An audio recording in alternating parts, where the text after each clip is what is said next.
We've been building up to the general election for what seems like forever to some. It's finally here. How are you feeling overall? I feel good. I feel excited. I feel energized. I feel great. I don't know what other words to put on it. I feel amazing. A lot of folks have very strong feelings about this election, particularly on the national level. How significant will this evening be for the direction not only of the state, but for the country as a whole? Well, I think it's really significant. You know, my hope, of course, is that regardless of the result of the election, that folks can set things aside and learn to move forward. I think that that's part of the problem that we've had that led me to run is the polarization, right? I don't think it serves anybody if we continue along that path. So I'm hopeful. My race, certainly traveling around and talking to people, made me really hopeful that folks are ready for something, something maybe a little bit different than this just continued, dig your heels in and fight. But I think it's pretty important. I mean, we have a lot of problems. We have a lot of problems in our state. We certainly have a lot of problems nationally. So I think it's a really important election. I mean, the joke is, right, if you had $1 for every time someone says it's the most important election of our lifetime, it seems like every election everybody says that, but it's definitely important. We have a lot of serious issues that we're facing, but they're not going to get solved if everyone throws up their hands if their candidate doesn't win. That's not the way to approach it. Right. And it seems like your campaign specifically has been about, on some level, stepping outside of the norm, doing things a little differently to hopefully get a different result. And you're running, obviously, as a libertarian, and many have found fault with the traditional two-party system. With regard to your own campaign, what motivated you to run as a libertarian? We actually spoke a little about this at Meet the Candidates. Yeah, I remember. In Raleigh County. Right. I think what motivated me to run and what motivated me to run as a libertarian are maybe a little bit different. I think what motivated me to run is just seeing so much potential in West Virginia, so much potential. My daughter's 23, and if I look, I'm 45. If I look back to, when I was her age, all of my friends left. All of my friends left West Virginia, and they went to different places, and they said, I have to leave for a job. I can't stay in West Virginia. Nothing for me here. And I feel like, her friends did that. And, even her, like, she's here, but there's something about it. There's this subconscious thing that's telling her, you should be leaving. There's something better for you. And, children that grow up in areas that aren't known for being depressed and don't have a reputation for being economically and emotionally really depressed, they don't have that. And then that creates all these other problems, right? It creates the substance abuse problem, which then creates the foster care problem, which then creates the we don't have a workforce problem. It's all these circular problems. And I felt like I can sit around and I can say, well, this is terrible. Look at what's happening around us. Or I can, get off my chookus and do something about it. And I chose the second. And the reason that I ran as a libertarian, other than the fact that I happen to agree 100% with the philosophy, is just that you can't get anything done as a Democrat or a Republican other than what your party tells you, right? Everybody can throw an R in front of their name and get elected in West Virginia. And then if you don't do exactly what your party tells you to, they're going to recruit and fund somebody to run against you. So even if you're a good person who has good ideas as a Republican, if you don't file in line, they're going to kick you out. Sure. So you just can't get anything done. So I felt like if West Virginia is going to actually make any progress, it's going to take like some real radical and crazy ideas. And so that's why I decided to run as a Libertarian. And, I recognize it's a long shot. I'm not a crazy person, and I would tell people when I'm out there running, I'm not one of these people who, says, I know I'm going to win. I mean, am I running to win? Yes. Do I hope I win? Yes. But if I don't win, my success comes from the fact that I'm spreading the message that there are other candidates. There are different ideas. Like, what a crazy idea to eliminate the State Board of Education and let the county make their own decision about what's best for them in their locality, right? What an insane idea. What an insane idea to say that, the way to eliminate the foster care crisis is to say that, home inspections are great, but you don't necessarily have to have a window in the bedroom where you're going to house a child. Like, that's not what leads to a successful, healthy, outcome for a child. And maybe that gets us more homes for foster kids instead of keeping them in hotels. Like, what a wacky idea, right? Maybe it's a crazy idea that, continuously throwing people in jail for substance abuse hasn't really gotten us anywhere in West Virginia. Maybe we need to try something like new and radical. So I just thought, if I'm not gonna win the election, if I'm not gonna get the most votes, then I'm gonna win by, spreading a message that we don't have to continue this polarization. We don't have to continue to fight. And there is this theory called libertarianism that is just a different way of solving problems. And if I can, they say you eat an elephant one bite at a time, right? So if I can take this huge thing that is convincing people that they need to break out of the two-party system, and if I can just eat away at it slowly, then maybe in a few years, maybe the next candidate does a little bit better than me. And then maybe the next one does a little bit better and a little bit better and a little bit better and a little bit better until eventually, maybe we have a libertarian governor in West Virginia. I like that. I hadn't heard that before. One bite at a time. That's neat. Yeah. That kind of leads to my next question. Should you secure victory, you'll be dealing with a lot of Republicans, obviously, and some Democrats as well.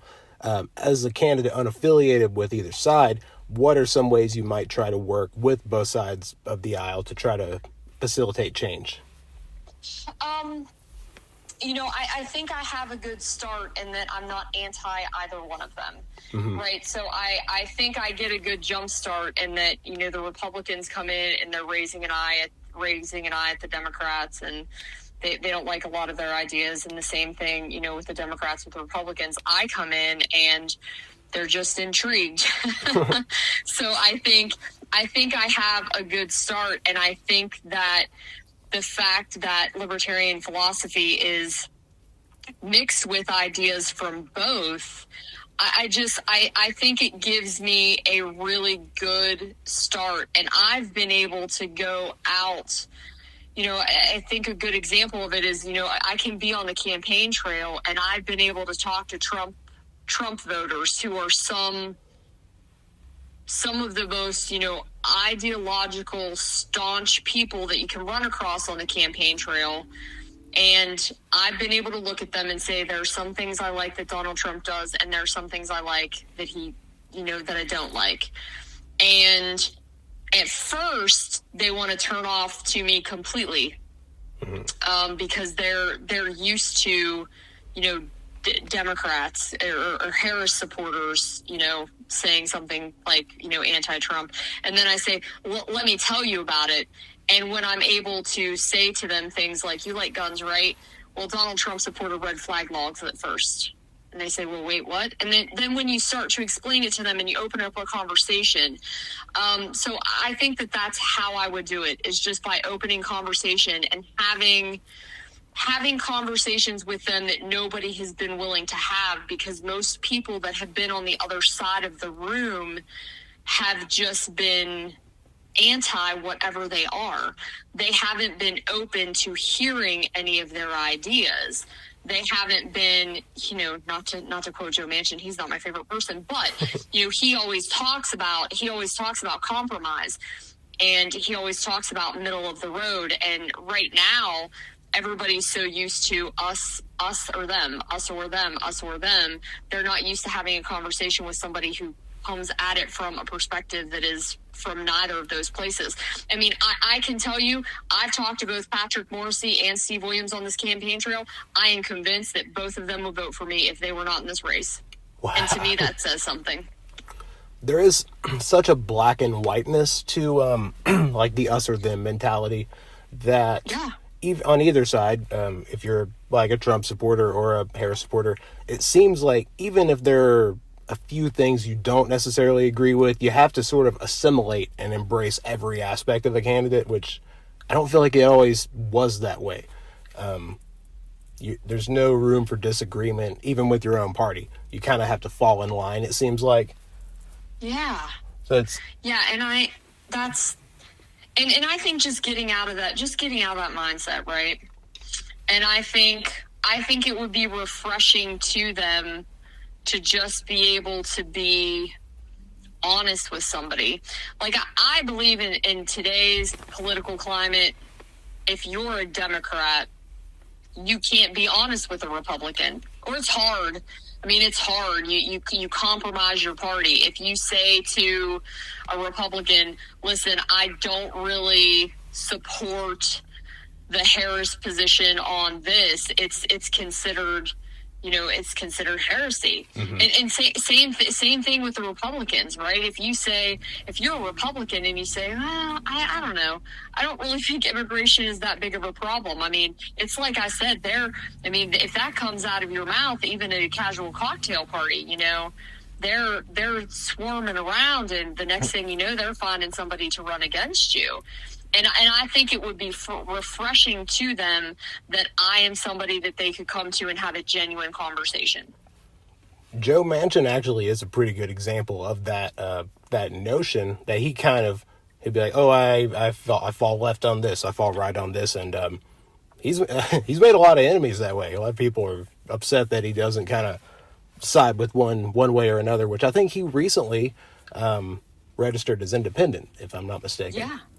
Yeah, he did. Which makes sense. He absolutely did. I mean, he waited until the end, right? He decided, I have no interest in politics, and now I'm going to register as an independent. Yeah. Your campaign is focused in no small part on business regulations and criminal justice reform. What are some of your thoughts on how we could better go about addressing those types of issues as they pertain to the state? Sure. With business regulation, it's really couched in two things. The first thing is we just have to make the playing field even.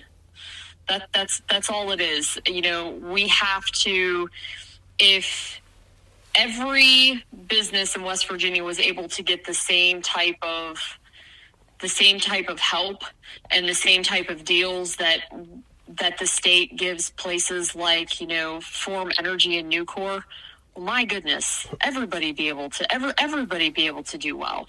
And,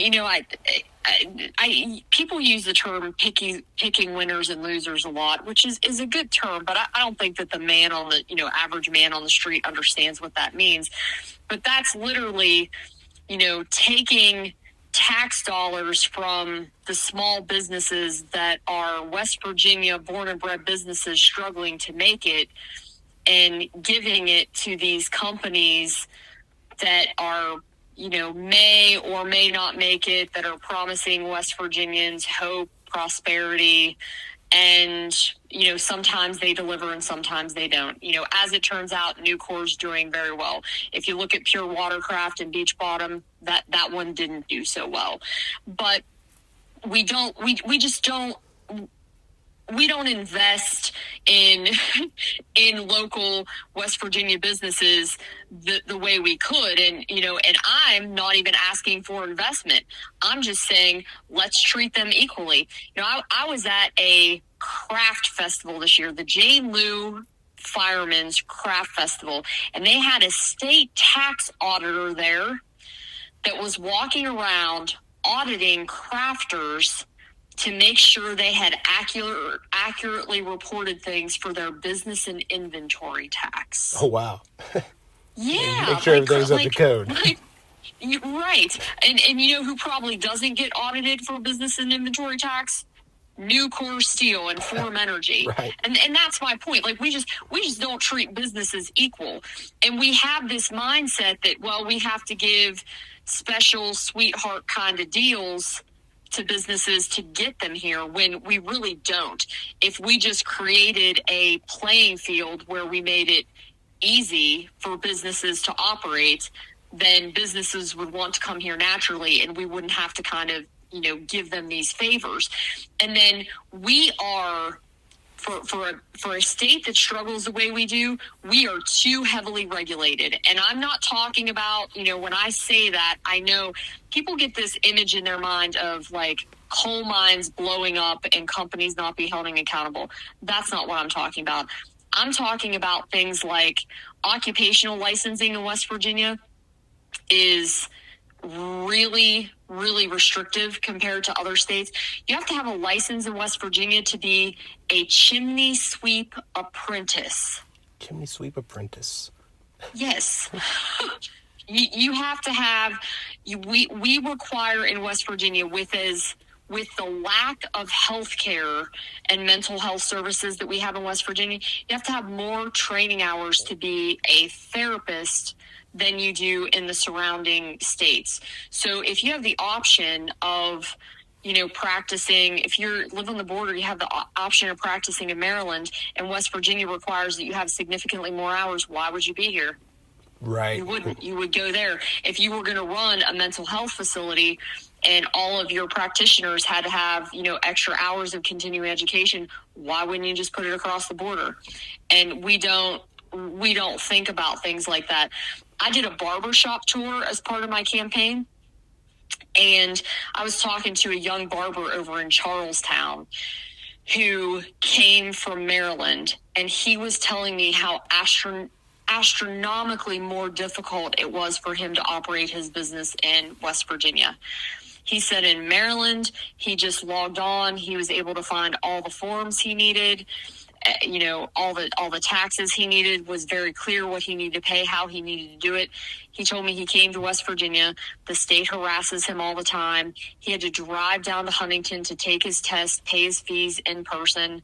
Like, it should not be hard to be a barber. You shouldn't even need a license to be a barber, right? I should be able to call you and say, hey, Cameron, do you know how to cut hair? And if you do, and I feel like you do a good job, why should the state get involved with our business interaction of you being able to cut my hair? Right. Like, there are just some things that are silly. Like, the craft beer industry could be amazing for West Virginia, amazing for tourism. Like, people love those things. And the application, if you would ever look at it, to open up a craft brewery in West Virginia is like an encyclopedia. You have to provide blueprints, like where your outlets are going to be, what your storage is going to look like. And we shouldn't need that. I mean, if I go to the brewery and I drink some beer that's pretty gross and gets me sick in the age of social media, it will be about 24 hours before no one ever goes there again. Right. I think the House recently passed something regarding moonshine laws. Like, you can make a certain amount of moonshine now, like at your home, without it being taxed or regulated or something. They did. That was fun. I liked that. But you couldn't. But you would get in trouble if your neighbor came over and said, "Hey, I'm a little low. Can I give you, spot you 20 and have some of that? My friends are coming over and they would think it was cool." You would get arrested for that. Right. You couldn't sell it. I'll say the House. I guess I'd just say the entire legislature, because things obviously don't pass unless they go through both. But I digress. Right. And then, you mentioned criminal justice reform, and I probably gave you a long answer. I mean, oh, no worries. As you may know, I mean, we've had the problems, right, in the Southern Regional Jail with the lawsuits, and the federal court sanctioned the state of West Virginia for covering up evidence regarding, what happened to what happened to some of those inmates, what happened to Quantez Burks, and that is not a problem that starts with those correctional officers. That is a systemic problem. That is a problem that goes all the way up the chain, and that is a problem that the governor's office is not helping to solve, and the office has not been transparent about that. And it puts the lives of correctional officers who are trying to do their job at risk. It makes good correctional officers look bad, and you can have a non-violent offender who's in one of these facilities awaiting their first hearing and their life is at risk. That's not okay. The government should be held accountable for when they hurt people, eliminating qualified immunity. And I don't think we should be putting people in jail for making voluntary decisions with their own body. So I'm 100% an advocate for decriminalizing the use of substances and focusing on getting people recovery assistance when they need it. Because you put an addict in jail and you release them and they're still an addict. We've not accomplished anything, and it's a problem. I'm not saying it's not a societal problem, but nobody wakes up in the morning and thinks the penalties today for heroin are worse, so today's the day I'm going to stop using. And you don't put a heroin addict in jail and have them recover. When they leave, they're still an addict if they've not gotten substance abuse help. Right, and with issues like addiction, excuse me, they're so specific to each individual, and there's so much psychology in it that if you're not addressing the root, it's the Band-Aid thing. Like it's a temporary solution, and then they get out and start the cycle over. A lot of folks are frustrated with that, it seems like, as well. Yeah, you're absolutely right. And I think it's dangerous. I mean, I think it oversimplifies the problem when politicians want to come and say, oh, we're just going to, harsher penalties, arrest everybody, put them in jail, get them off the streets, eliminate the problem. I actually think it's dangerous for us to do that because it allows us to pretend that we're solving the problem when the real problem is, why do we have so many addicts? Why do people want to use drugs? Why aren't we having real conversations about that? Why aren't we having conversations about the lack of recovery services? And I know, believe me, I've talked to plenty of people. Nobody wants the, recovery service on the main streets of their downtowns. I get it. But there's plenty of places, off the interstate, out in the middle of nowhere where recovery centers can be, because we need them, because people also don't want, all the addicts, sitting on the streets downtown either. And it takes the focus away from the real conversations we need to have. Absolutely. This has been great. I certainly appreciate you taking the time. Any final thoughts as the final voters head out to cast their votes? No. The thing that I just like to leave people with is, I know that sometimes voting for a third party seems crazy. I've certainly heard the, people feel like they're wasting their vote argument. And I will tell you what I said to somebody the other day. Patrick Morrissey is already openly planning his win. And he is already openly telling people that no one can win, right? Nobody can beat him. The red wave has come to West Virginia. And if you believe that, then a vote for anybody is wasted, because Patrick Morrissey already has such a lead that nobody can beat him. So you're throwing away your vote if you're voting for anybody other than me. And the reason for that is because if you believe Patrick Morrissey, Steve Williams is so far away, he can't beat him. And if, the vote for Patrick Morrissey is thrown away because he already has such a lead. But a vote for me can do something. A vote for me can help the third party movement in West Virginia. It can help show the other two major parties that the Libertarian movement is growing in West Virginia. and it can help us really start to accomplish something. It can help the party grow. It can help the party maintain ballot access. And it can help so that the next person is that much closer to being able to win. If you believe that I can't actually win. I don't believe that. You know, a third of voters in this state are independent and are third party registered, and they're that way for a reason. And they're that way because they don't like the Democrats or the Republicans. So don't believe anybody who tells you a vote's wasted. It's not. A vote for somebody that is your conscience is never wasted. If everybody who was told that they're wasting their vote voted the way that they felt, Patrick Morrissey or Steve Williams would not win this race. Well so vote your said. conscience. Absolutely. Thanks again for taking the time. We'll let you get back to it, and best of luck to you. All right, thank you. Have a good night, Cameron. Do the same. Bye-bye. Bye-bye.